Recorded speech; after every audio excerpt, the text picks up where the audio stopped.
मौसम है यादों का, कसमों का।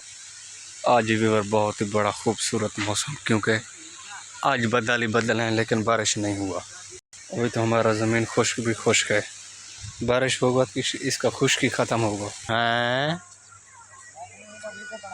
नहीं नहीं, ओ भट्ट साहब, भट्ट साहब, भट्ट साहब, बारिश तो नहीं हुआ, क्या करना है अभी? झूमर लगाना है। झूमर किधर? मेरा टिकटॉक बना दो भाई साहब। अभी तो लोड किया है, सुबह अपलोड करेंगे, ठीक है?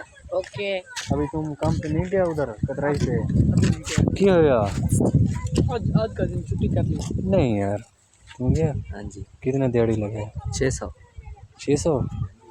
कल उसके साथ हिसाब करेंगे, हमारे पास ही पैसा पूसा नहीं है।